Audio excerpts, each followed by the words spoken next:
Hello and welcome along to Matchday Live here on Fox's Hub at the start of a new era here in this dugout as Ruud van Nistelrooy takes charge of his very first game in charge of the Foxes, something that he's very excited to do here at King Power Stadium. Looking forward to that. Prepare the players will be short for the West Ham game, but get to know each other and get our focus on the West Ham game at home. A new start. Something to look forward to, and when the connection is made at the King Power, then we all know what can happen there, and then you're playing with, you start to play from 11, you go to 12, and you get the extra bit there, and it's something that is vital, I think, in this period for the football club. Well, that is Leicester City's new manager, of course, Ruud van Nistelrooy, who takes charge of his first match as manager of the Foxes. There he is, arriving at King Power Stadium. Welcome along to Matchday Live here on Fox's Hub with me, Dan Bates. Ewan Robertson, Matt Elliott sit on the sofa alongside me. Jerry Taggart is on commentary duty for us. We'll go to him a little bit later, but we are building up, of course, to this game with West Ham United, and it's the talk of the week, probably, this game, Ewan. It's fair to say. Firstly, good evening to you. Secondly, Ruud van Nistelrooy. Fantastic appointment. Massive name in the footballing world. Had an unbelievable career as a player. You know, the goals that he scored, the trophies that he's won. You know, he's sort of new into his managerial career. Had a season at PSV. That took them to second in the Eredivisie. They were the top scorers in the league. Scoring goals isn't a problem for Leicester. It's conceding far too many, so I'm sure he was at the game on Saturday at Brentford.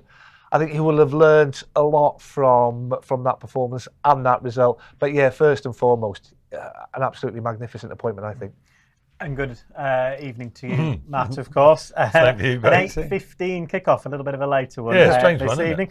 I'm sure you'll echo the words that Ewan says there about Ruud van Nistelrooy. Yeah, pretty much. I think it's captured everyone's imagination, hasn't it? I think, without a doubt. Like the profile of him, sort of as a person generally, really, and obviously his playing career, and to a lesser degree, but it's still quite impressive, is managing stroke coaching CV. It's funny how football works, isn't it? I mean, Van Nistelrooy himself has admitted that he's surprised at how much focus and attention has come on him since basically that interim period at Man United. You know, when he came to the forefront there, even when he was assistant at Old Trafford, there wasn't sort of too much noise about him. But opportunities have come his way, and I think most Leicester City supporters will, at the moment, consider themselves lucky and fortunate that he's chosen their club. Absolutely. We'll talk about Ruud van Nistelrooy a lot more as we build up to kickoff, which is now just under, of course, an hour away here at King Power Stadium. But tonight's show will be dominated by Ruud van Nistelrooy, of course. I know we spoke a lot on Saturday about him. We're going to take a look at his first team selection, what that might mean, and what maybe, as Ewan was alluding to, he potentially has learned from that game against Brentford. We'll hear him in his press conference as well, of course, speaking to the media this week. And if we've got time, post Ruud van Nistelrooy, we'll take a closer look as well at West Ham United. They themselves have made 5 changes to the game tonight after conceding 5 at the weekend against Arsenal. But without further ado, let's take a look at Ruud van Nistelrooy's first team selection as Leicester City manager. Ewan said he thought there would be changes from Saturday's defeat at Brentford. He is correct. There are 4 of those, in fact. In come Vestergaard, Christensen, Elkanus and Casey McAteer. This is the 11 then. It's Hermansen in goal. Christensen, Vestergaard, Cody and Justin make up the back 4. A space on the bench, of course, for Wout Faes. He is one of the 4 changes. Out also go Caleb Akoli in that defence. In midfield, it's Ndidi and Samare. Then you get to a couple more of the changes. McAteer and Elkanus coming in. Jordan Ayew, one of those, dropping as well to the bench. Buonanotte is on the right-hand side, we think, supporting Jamie Vardy. That might be a bit fluid, particularly those 3 behind the front man, Jamie Vardy How they line up, we'll maybe talk about in just a moment on Matchday Live. From a West Ham United point of view, they lost 5-2 at the weekend at home to Arsenal. All 7 of those goals coming as well in the first half, which you don't often see. They make 5 changes to that team. Fabianski's in goal, Wan-Bissaka, Kilman, Mavropanos and Soufal across the back 4, with Alvarez and Souček in midfield. Kudus, Sola and Bowen support Danny Ings, who gets a rare start up top for the Hammers. Well, that's both teams then. We'll talk about Ruud, obviously, in further detail in a moment. But let's cast a look at his selection then, his very first team selection. We know he didn't have anything to do with it on Saturday. That was a 5 at the back. Tonight, Matt, it's 4 at the back. He said in his presser, that's what he plays. Yeah. He wasn't lying, obviously, and that's what we're seeing this evening. Yeah, I saw one quote. He was saying he's not a romantic manager in terms of, he's got a pragmatic side to him. So those who think he's going to go all out guns blazing, I don't think it's going to be quite as reckless as that. There's going to be measure to Leicester's play, and I think that's a sensible way, isn't it? And and maybe selections will be made according to who the opposition are as well, and be a little bit adaptable and flexible. But time will tell on that one. But yeah, looking at it, you expected changes, didn't you, to some degree? And most of the changes that have been made, probably the majority of people would have foreseen, I think, bar 1 or 2 possibly. But there's always difference of opinions. But yeah, he seems to have gone for experience as best he can at the back. Certainly with Vestergaard and Cody there.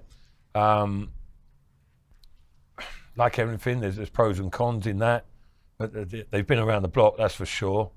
And I think he's probably thinking, who's my most reliable pairing at this early juncture? And perhaps that's the way he's gone in that instance. But you don't want to go too drastic with the changes because they're too soon, because that causes unsteadiness. So it's difficult for Van Nistelrooy coming in today. To short time.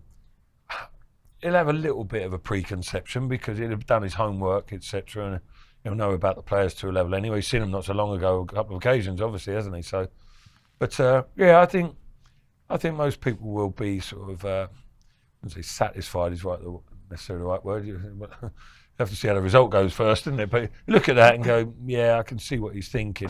I thought McAteer has got an opportunity there. I think a few people maybe think, Mavrodidi possibly, but he's gone for reliability, perhaps. When you've got the second worst defensive record in the league, conceding 3 here at the King Power against Nottingham Forest, and on the night, it could have been 4 or 5. They had a few very, very good chances. You've conceded 8 in league and cup games against a Van Nistelrooy's team at Manchester United. You've conceded another 4 at Brentford on Saturday. Changes at the back had to be made. And when a new manager comes in, and Mike will tell you, Dan, it's a new start for everybody. Some players might have thought they'd been frozen out from the previous manager, Steve Cooper, not being given an opportunity for one reason or another. We're not privy to that. It just opens the door for everybody. Everybody starts on the same page. Vestergaard, 5 appearances? I'm not too sure how many of those have been starts this season. It's another opportunity for him. So having conceded as many goals as what the team has in the last 5 games, it's not a big surprise that he's focused at the back. Would that have been the first thing you'd have done, Matt? If you were taking over as manager, would you have looked to change things up at the back? Obviously, shoring things up at the back is a priority. Sometimes it necessarily doesn't need to be a change, maybe a tweak, whatever that might be. But he has gone for changing the 2 central defenders. Yeah. Well, that's the first area that needs to be addressed for sure. Yeah. However you go about that, I'm just looking at it. I think Cody, he's not getting any younger, probably by his own admission. But some people are saying he looks a little bit, not match fit, shall we say? But there's only way you're going to get match fit. He looks fit as a fiddle. There's nothing on him, of course. He's an excellent professional. But again, he's got experience, and he doesn't have to overcommit himself. And him and Vestergaard, not the most mobile, but they've got where they have in their career by being not bad players. So, you know, both good on the ball as they well. have that now, so they have that knowledge, and they certainly can play as well, which is not a prerequisite from a centre half, but it's a nice bonus. But they know the game, they know how to defend, and tonight they won't admit it as well, but they're probably breathing a slight sigh of relief as well. They're not up against Antonio, they're up against Danny Ings from the off, but West Ham have good options on the bench for later on in the game. But yeah, the reason I'm sort of umming and ahhing a bit, I feel for Van Nistelrooy a little bit, because it's a difficult situation. I think it's exciting, of course it is, for everyone, for him, the players. So you have that energy that's naturally injected into you, and enthusiasm for it. But at the same time, he's got to find a balance defensively. But you were saying Leicester's scoring goals not a problem. They've scored in plenty of games, but they need to score more goals. Yeah. It's one. Yeah. It's one in most of the games, so they need to increase that. So there needs to be an attacking emphasis about the team as well. And you probably see it from him, though, won't you? Yeah, given his career as the a player. vibes are, and the words that he says, and him as a person as well. Yeah, you get the feel that he wants to play attractive, attacking football, but it's got, like everything in life, got to be balanced. And they're in midfield as well with Sumari. He's seen him a couple of times, and Ndidi in there. For me, they've got to improve their defensive reliability as well. In there, they've got to be dependable and close the opposition Leicester, down. right? Leicester have scored one. They've scored the same amount of goals as Forest. Forest are 6. Yeah. They've scored one less than Manchester United. So it's plainly obvious where the. But I totally agree with what you said. Yeah. They need to score But more those games. teams have got that defensive solidity, haven't they? Yeah.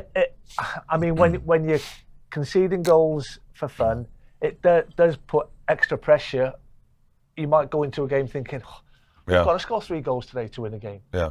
And I've not seen every game, obviously. The last time I was here, it was Nottingham Forest, but I've seen the goals that have been conceded. I do think there's been a lack of leadership, organisation, communication. Some of the goals that have been conceded have been really avoidable, Dan. And I think that's what especially Conor Cody brings to you. And I agree with what Matty said. He's not as quick as what he used to be. Looking back at his career at Wolves, he sort of predominantly played in a back three, which probably suits him more because of his lack of pace. But needs be, Ruud van Nistelrooy's got his philosophy, his system, how he wants to set his team up. It's obviously 4 at the back. But I do think that those two will organise, that they will communicate, they will put demands on the players around them, and hopefully, we can see a vast improvement in the defensive side of the team. Yeah, last point on the defence before we hear from the man himself, Ruud van Nistelrooy.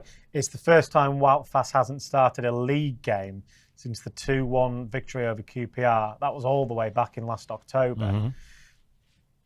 But he's not in there today, so there is clearly a change in that central defensive partnership, which you being a former central defender is probably maybe the most important position on the pitch in terms of having consistency, maybe? Well, yeah, you want reliability in the heart of your defence, don't you? And more often than not, a good understanding between, in a partnership or a 3, as it sometimes is, but more often that back 2, right across the defensive line. But then throughout the team, you want cohesion, but you want communication as well.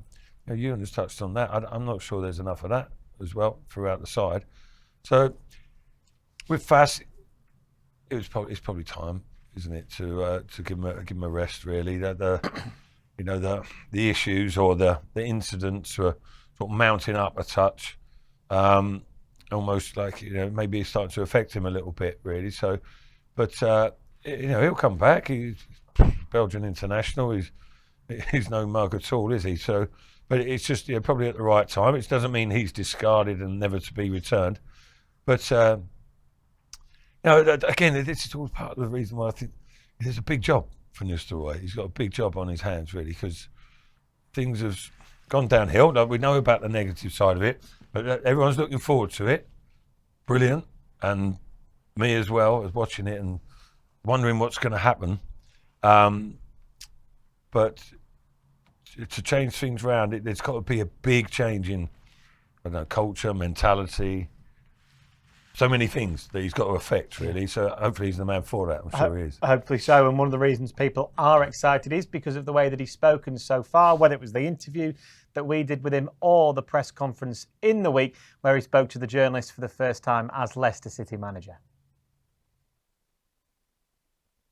When the first approach was there, and you're going to think about the club and the players and the setup and the training ground and all of these questions you have, and you're curious about people who work there. And of course, Enzo, being a great friend and a former teammate, he was the first one to call, and you know, what better information could I get? And but to be fair, when we played against each other in the Premier League game where I did the interim against Chelsea, half an hour we spoke, and I didn't know yet about Leicester, but we spoke about it, and he was already quite positive, and very positive actually. So that only got better when I spoke to him, and I have to say he was absolutely right, being according to the first impressions that I get. On a personal level, what does this opportunity mean for you to be in your first job in the Premier League? Yeah, a lot. I think to be managing this club and this group of players and representing Leicester City in the Premier League, for me, I'm very excited. I'm proud to be able to get the opportunity. The conversations that I had 2 times, I flew out to London to speak with the owner and the director. Were very good conversations and were important to get to know each other and what the ideas are and get together on the same page. And yeah, we're both very excited to, in the end, start working together. What are the key characteristics, though, of a Ruud van Nistelrooy side? What do they look like? My sides, I'm thinking of one thing before any game that I prepare, and that's winning it. And of course, when you play the top teams in the Premier League or mid teams or lower ranked teams, it sometimes requires a different approach. And the style of play is adjusted on how can we win it. So I'm not the romantic type of manager that puts style in front of result. I love style. I love having the ball. I love creating lots of opportunities. I love pressing a team high because you have more of the ball. I love to create a lot of chances for our attackers, but we're facing opponents here, and we're not the dominant side in this league. So we approach every game to win, and any approach for that will be made. That was Ruud van Nistelrooy there speaking during his first press conference as Fox's manager. Ewan, one thing, and Matt referenced it a bit earlier actually, that he was talking about there that I think it caught a lot of people's eye was the not a romantic manager comment. And he backed that up. I didn't know that was coming on, by the way. Well, you've actually done some research once, Matt, which is quite nice to see. He sort of followed that up, caveated it by saying basically he has his style, he wants to play a good style, but he is willing to adapt if and when the circumstances are there too. And do you know what? That's a breath of fresh air for me, because I think too many times in this day and age of football, you get stubborn managers, if you like, who it's one way or the highway. It sounds as if he looks at every single game in a different way. He'll assess the opposition, what their strengths and weaknesses are, and if it means then him changing the style of his team, then he's more than happy to do that. I mean, I thought that was a really, really good interview. I mean, you can tell his enthusiasm. You can tell he's so happy to be here at Leicester City. He knows he's been given a really good opportunity. As we said before, I think it's a fantastic appointment to the football club. He's a massive, massive name. And I tell you what, there's no better month really to come in than December. The busiest month in the calendar. 6 games this month, you know, some tough ones on the horizon, but he'll be chomping at the bit. I tell you, he'll be chomping at the bit. Yeah, listen, it's exciting times, isn't it? In many senses.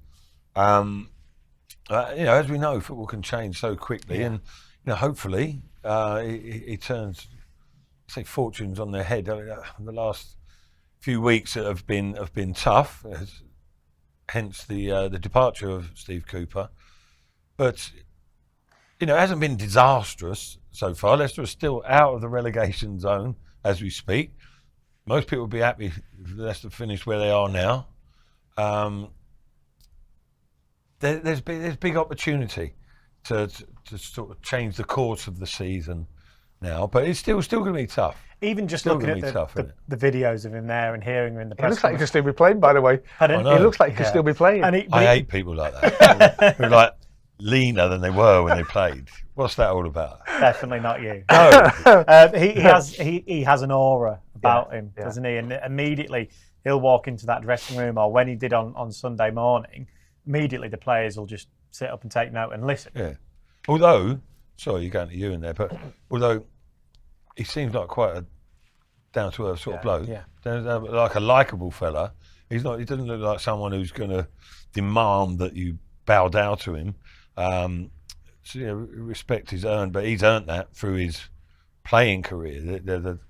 He was a top-notch striker, so players will appreciate and respect that naturally, and rightly so. That can change if you happen to be one of the best players in the world and a very good coach, and you're a raving lunatic. Players can, pick up on that. I'm not, for one instance, suggesting Ruud van Nistelrooy is. That's what I'm saying. He seems like a very decent fella as well. So he's got a lot going his way, hasn't he? Going for him as an individual. So the opportunity is there to make an impact, and hopefully he can do that this evening. And he took how do I put this? He took a bit of a risk when he left PSV. As I said, guided them to 8th, won the Dutch Cup, but then was approached by Ten Hag to go and assist him at Manchester United. And he'd have looked at that and thought, he's not having the best of times. It's a bit touch and go how long he's going to be there. But he still went, because obviously the clamour to go back to his former club where he had so much success as a player under Sir Alex Ferguson was just too hard to turn down. And maybe that 5-game period that he had was his sort of an interview. And as I said, won his both games against Leicester, scoring 8 goals. And maybe that's why the people in charge at Leicester City thought he's not going to be out of work for that long. He's going to be, there'll be a few clubs wanting him as their manager. And I think that's probably why they sort of acted as quickly as he did while he was still out there and available. Yeah. And I guess one person in particular, Matt, that the question marks, not even question marks, but has got the headlines, is that man on screen right there, Jamie Vardy, having broken Ruud van Nistelrooy's record in scoring in 11 consecutive Premier League games. He, again, will be one of those people that, even just because of that, you just immediately have that respect. And at the age of what Vardy is in his late 30s, will still think, I can learn something. This is Ruud van Nistelrooy. Yeah. Well, I'm just going to make that exact point. Yeah, I've heard people saying Jamie Vardy will learn, at his ripe old age. But he will. I'm sure he will, of Van Nistelrooy. Different movements. I can vouch for what a pest he was to play against in terms of his movement and his sort of discipline. Because was he the quickest? He was just clever. Quicker than Matt. It's hard for me to say, mate. Yeah, because they were all quicker than me. So he was sharp. Yeah. He was sharp, that's for sure. And once he was off, he was like a hare when he was gone. But as Jerry will testify as well. Please show that clip again, by the way, with Van Nistelrooy hat-trick, please. I enjoyed that so much. But listen, he's like I say, he's got loads going for him.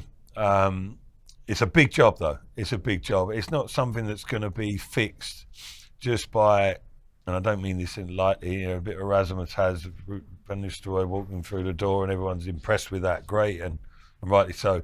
But then the substance needs to be applied, which I'm sure it will be. But the players have got to step up as well, because of late they haven't done themselves justice, I don't think. Well, I'll tell you what, in speaking about Jamie Vardy, I think it's only right that we hear what Ruud had to say when the pair met for the first time at Seagrave on Sunday. Yeah, it's a problem, of course, that he broke my record. So that's what I told him straight away. I said, listen, we have a big issue here. We got to get out of the way before we can even start together. So no, that was the first thing I actually said to him. So I think I just beat him commenting on it. And of course, back in the time, I made a tweet about breaking the record and wishing him well. And then 9 years later, I think on the day, yeah, it's weird how things go sometimes, but good stories. That almost, well, it makes you laugh, doesn't it? But that again is what Matt was saying. You really get a sense of who he is and that sense of humour, and he's made light of that. Not even that it was a situation. I tell you what, he'll have a massive amount of respect for what Jamie Vardy's done in his career, and vice versa. You know, I think he will look up to Jamie because of the goals and what he brings to a team. And that's what he tweeted on that day. And that says a lot about the man, in my opinion. That because people say records are there to be broken, but when it's your record being broken, I can guarantee you're gutted. So for him to take the time to put that tweet out for Jamie Vardy, I think it says a lot about Ruud van Nistelrooy as a person. And as I say, he'll have so much respect for Jamie Vardy, but vice versa.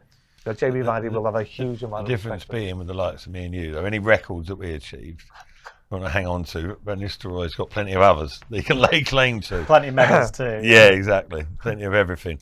But yeah, I mean, amazing. 9 years ago, as he mentioned there, and you're thinking, I mean, because this was obviously before Christmas. It was near enough 9 to the day, wasn't it? Yeah, he's still pretty the heartbeat much of the team, by the way. coincidentally. It's crazy, isn't it, how things pan out? You know, the irony there. But it's just 9 years ago. Time flies. But full credit to Jamie, still plying his trade, isn't he? And magical moments, weren't they? A magical time that was. And I mean, we'll be able to put Jamie Vardy on the screen now. That was Jamie Vardy 9 years ago. Here he is again in 2024, and he's still going strong. He's still scoring goals in the Premier League, and he'll be hungry tonight, won't he, to get on that score sheet and say to Ruud, okay, Patson Daka's back from injury. He could have been picked tonight, but I'm still the main man, and I will still score goals for you. You've mentioned hunger there, Dan, and that is a massive, massive part of his longevity. You know, desire. You look at the goal that Leicester scored on Saturday. I mean, his determination, his hard work that's my ball. I'm going to win it. I'm going to knock a bigger centre half off that ball because I want it more. And that's exactly what he did. And the other lads have got to look to that and think, hey, if our captain's doing that, if our main man's doing that, then we've got to follow him. I mean, that typified him, in my opinion. And yeah, he probably could have tried to score himself, but he saw a far easier chance for Buonanotte to score his fourth of the season. He's still got that desire. He's still got that hard work ethic, that hunger, all those things, all those important things for you to carry on playing. They're still in place with Jamie Vardy. Yeah, on Saturday, Matt, obviously you were there. That goal that Ewan's just been referencing, great work from Vardy, squaring for Buonanotte, that was pretty much the only high point, wasn't it? The only good point in that, and it was a very disappointing afternoon. Certainly was, yeah. Yeah, I think, unusually, there are a number of Leicester supporters who actually left the stadium at half time. That was the performance that they witnessed. Really, it was pretty substandard. And Ruud van Nistelrooy himself watched it. Yeah, so he's known, and he's actually said, and I quite like the quote again that he said. Pretty much everything he says seems to be great, but he said that what we need to do, it's clear. It's not easy, but it's clear. Well, it was made all the more evident at the weekend, wasn't it? Which, down the line, if you want to make a positive out of a negative, it probably do him good seeing that performance than another performance where they've played okay straight reasonably well for an hour, had a couple of poor periods and the odd mistake, and narrowly lose the game. If you can see like glaring deficiencies there, it's hard to miss what's in front of your eyes, and they can be addressed hopefully better. There were many reasons for that performance at the weekend. Obviously, managerless in effect, and spirits are low and confidence is low. So a number of reasons, but that's sort of changed now. A bit of a shift change to a degree. Like I say, there's an opportunity to be positive and react from that with Nistelrooy at the helm. But listen, he's made adjustments and hopefully they're effective. He's not going to get everything right all the time and straight away, but it's a bit of a learning process for him as well, isn't it? I'll tell you what, 2 home games for his first 2 games. Opportunity. Opportunity. This one tonight. It won't be easy against West Ham in a similar situation to Leicester. Yeah, they've got a few more points, but a bit like Leicester, they concede far too many goals.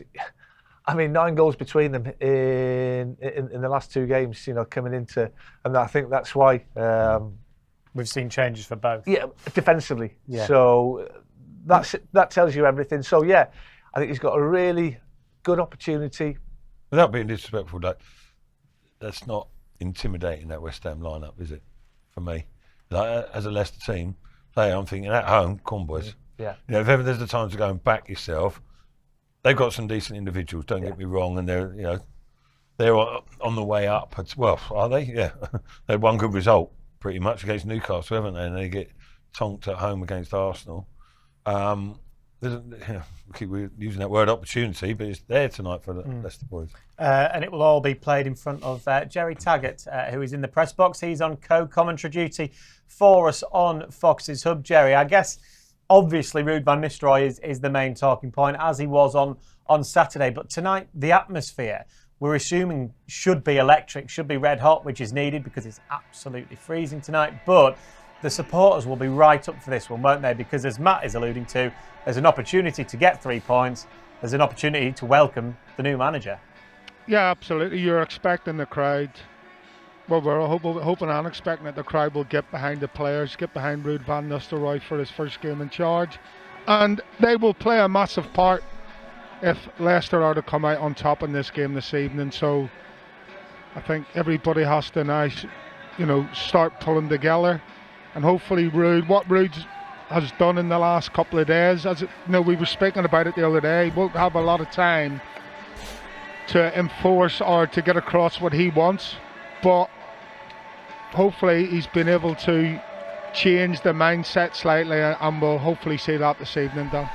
Yeah, in terms of the team selection, again, it is a talking point, and the 2 central defenders, that is a big talking point. Cody next to Vestergaard, how do you see those 2 working?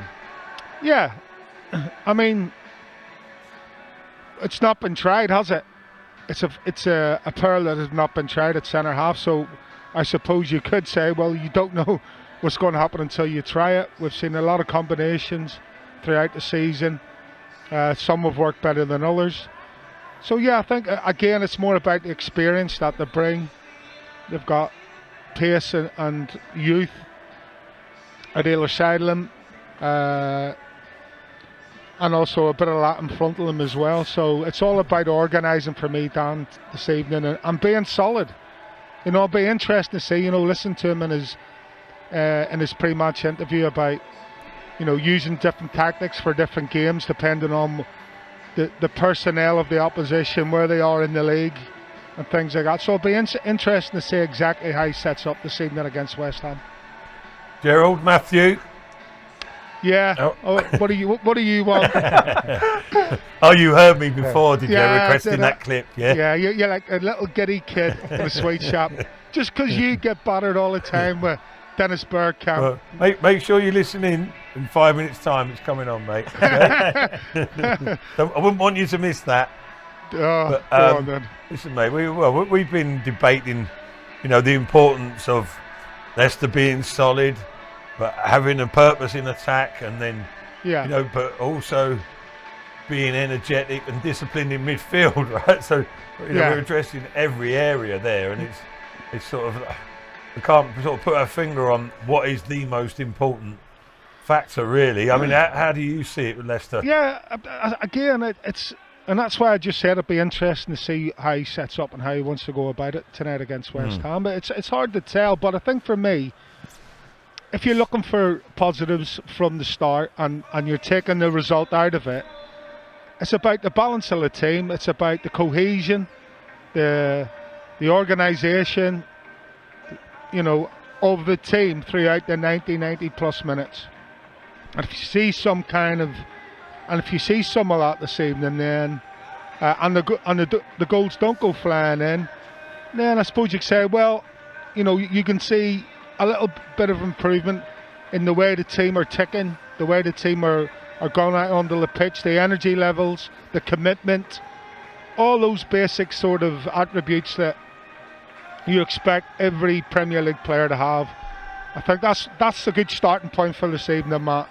And then, obviously, as the game starts and progresses, then you're looking to see his style of play and how he can hurt the opposition with that. Yeah, final question, Jerry, and I guess it is pertinent to stick with the defence when you ask this. It's, as a new manager coming in, you'll have had it in your playing career. Do you immediately feel it's a clean slate for me, no matter what has happened previously under other managers?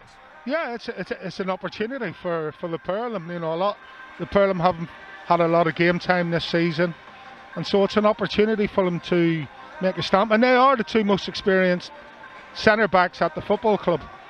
So I suppose I'm not saying he can only go on what he's seen on Saturday, but a big part of his team selection tonight has went on what he's seen on Saturday against Brentford, and he's using his two most experienced centre halves to hopefully not control, but hopefully make sure that they stay as a solid block throughout the thirds anyway. Well, thank you very much, Jerry. We shall hear from you again just before kick-off on co-commentary duty for us tonight alongside Tyler Morris. Right, since we're on the topic of defenders and defending, let's hear from Ruud van Nistelrooy then, particularly about how he sees his side setting up defensively throughout this season. It manifests in meetings. It manifests in drills on the training pitch. Yesterday and today, there's been a topic of discussion of how can the back four play together with the midfielders, the sixes in front. How high is the line? What are the body positions? Who's running? Who's following who? When midfielders run in behind, etc., etc. So there's a lot of detail in there, and we just started to share that with the players. And today was the first time we had the whole group together, and we managed to do a good unit work with the defenders and the defensive midfield players. Final point, I guess, on the defenders, but it's interesting, Matt, hearing what he has to say himself, because it's all well and good you having your say, Jerry as well. You don't actually know what he's thinking, but there you get a little bit of an idea of that, and he clearly has seen the same things both you and Jerry saw on Saturday, and what clearly needs to change. Yeah, I think you can't address everything in one foul swoop, can you? So it's one step at a time, and I think probably in any situation when a manager comes in, you have to try and sort of build from a solid foundation, don't you? You have to get things right at the back. Yeah. You can't ignore that or disregard it. And it doesn't matter if your manager's a centre forward. Yeah. He still has to build from the back, mate. Oh, no, exactly. Get that first, otherwise, it's a difficult proposition, isn't it? So, but in this case, it's blindingly obvious that there are defensive issues. And I like that he mentioned there specifically about defensive midfielders as well. He didn't just mention the back four. Obviously, defending is a team effort, but it's not just the back four. He's not blaming one department or one individual. But those two holding midfielders, if you like, and others, people got to track back, of course, but those two, they're key. Back when it's still relevant now, but people do sessions attack against defence, etc., and it's a back six and your keeper. You can do it just against that. Amazing how difficult it is to score against a back six if it's done properly. If it's done right, yeah. It's say if you in a training session, you could have 8 players against your back four and your goalkeeper. If those 4 defenders are all on the same page, if that communication, if that verbal onslaught is going on, if that organisation verbal onslaught. That's good though. That's right. It's honestly, Dan. It is if they do their jobs to the letter, it's so hard to break them down. Whether you've got twice as many players up against them, it is so hard. And again, as a forward, be it Danny Ings tonight for West Ham or whoever it might be in future games, you will have played against teams that have really sat in, whether it's sitting in or just organised defenders, and it must make your life difficult. Absolutely, yeah. And I tell you what makes it even harder, and Matty's touched on it, the 2 central or the 2 anchoring midfielders, if they're sort of restricting that ball into my feet or into the space between the centre half and the left back, or the centre half and the right back, if you're not getting that service, I tell you what, you don't have to get frustrated. Yeah. So it's okay, and Matty's alluded to it, to be fair, focusing on the back four and the goals that they've conceded, but it's a collective thing. It's the 2 centre, are they working hard enough to stop those balls being fed into dangerous areas? Are the wingers working back with the right back and the left back of the opposition? Is your centre forward, chasing down? And yeah, to be fair, he is, because that's what Jamie Vardy does. He doesn't give you a minute's peace. And we can't expect miracles. He's had one probably full training session, because I doubt if the lads would have done a lot today, the day of the game. So he's had probably yesterday to sort of get his thought of mind over to the players. There's still a lot of work to be done. Yeah, right. We've been talking a lot about the defenders, haven't we? Ewan's been itching to talk about the strikers and the forward play.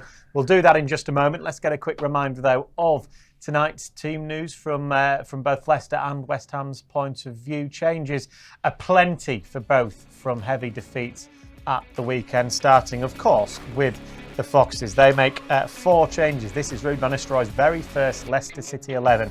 Madsen Manson in goal. Christensen, Vestergaard, Cody and Justin. Ndidi and Samare are the holding midfielders, with McAteer, El Khanous and Facundo Buonanotte supporting Jamie Vardy. West Ham, they have Fabianski in goal. Again, coming off the back of conceding 5 at the weekend. They've made a number of changes also in defence. 5 changes total for them. Fabianski in goal, Wan-Bissaka, Kilman, Mavropanos and Soufal. Alvarez and Souček are the midfield 2, with Kudus, Sola and Bowen supporting Danny Ings. We are, though, as promised you, and going to talk about the forward players. And I guess probably we've touched upon Jamie Vardy, haven't we? We know how good Facundo Buonanotte is, another goal for him at the weekend, but it's the other 2, I guess.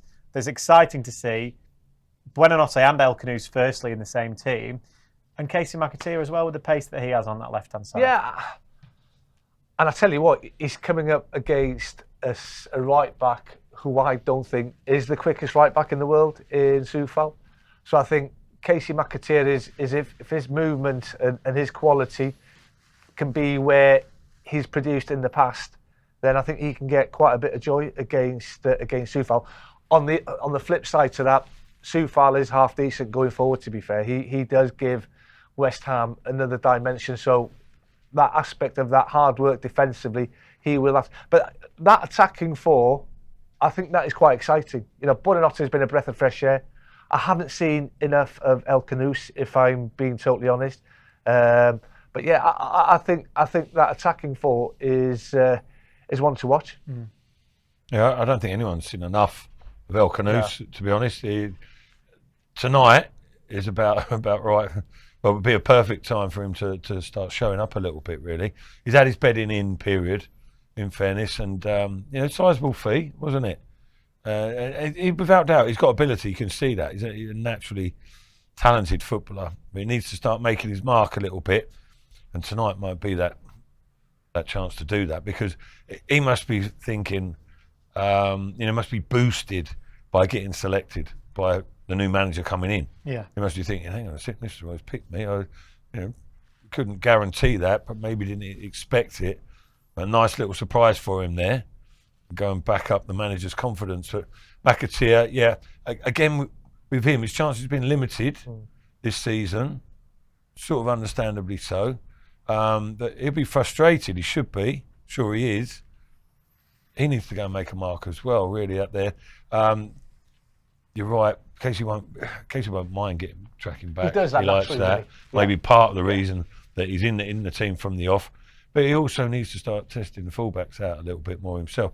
He's quick enough. He's a very strong runner and fit as a fiddle. And test to foul out. He's not getting any younger, is he? And go and physically impose yourself on him.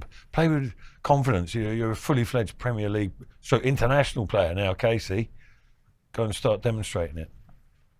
You know what I forgot what I was going to say, Dan? You gave me the nod as well for it. I can ask you and help you. What I was going to say, they are vulnerable at set pieces. I think Arsenal scored 2 goals from corner kicks at the weekend. So when you've got Vestergaard coming up, when you've got Conor Cody, when you've got the 2 boys in midfield who do add that bit of height and presence in the opposition's penalty box for free kicks and corner kicks, we've got to take full advantage. Got to be aggressive, though. Yeah, you have, yeah. Got to have purpose in the set pieces. It's a good point. It is a good point. So is mine as well, because Leicester haven't shown enough of that, to be honest. Like, generally.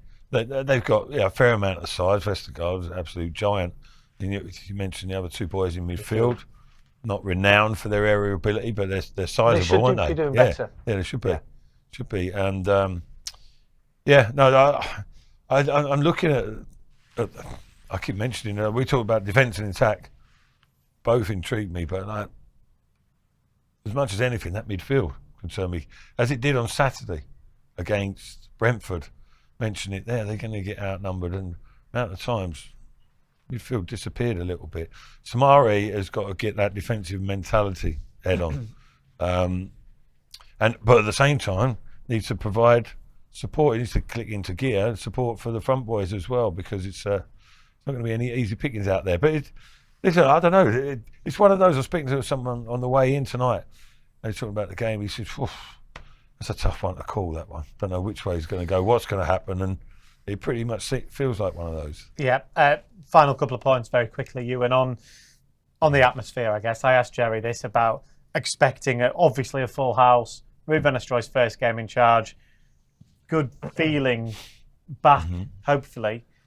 The results, if that can follow, will definitely denote that. But you think even before kickoff, the atmosphere is going to be good? Dan, forget what's happened in the first 13 games of the season. That's gone. You can't affect that. What you can do now is fully focus on start of a new season under a new manager, a massive name in football. The King Power will be absolutely rocking tonight, and this place hasn't been the fortress that it should be. In the last Premier League season, I think Leicester only won 5 home league games. We've only won once this season at the King Power, and that was against Bournemouth. The only clean sheet that the teams kept. Season starts now. Got to show some genuine belief in themselves as well. The supporters will be important. They knew that would be the case from the off. New manager will instill a new mood, temporarily at least. But the players have got to show genuine belief in themselves. They have the capabilities, I believe. Got to start showing it. Yeah, and again, last point, it is the first game in charge for the new manager. You'd think every single one of those has that point to prove. And he's going to go out there and he's going to be like, pick me for the game on Sunday against Brighton. The back of a win. You've got the shirt, and if you've been out in the cold and you've been selected for the new manager's first starting 11, you should be buzzing walking onto that pitch, and you should be so determined to go out and put out performance, not just for yourself, but for him and for everybody in the stadium tonight. Hopefully so. There'll be 32,000, well, just under that, Leicester fans, of course, cheering on Ruud van Nistelrooy and his Leicester City team in his first game in charge. We are, 10 minutes away from kickoff here at King Power Stadium. As ever, here on Fox's Hub, we've got full commentary coming up next for you with Tyler Morris and Jerry Taggart, so do not go anywhere.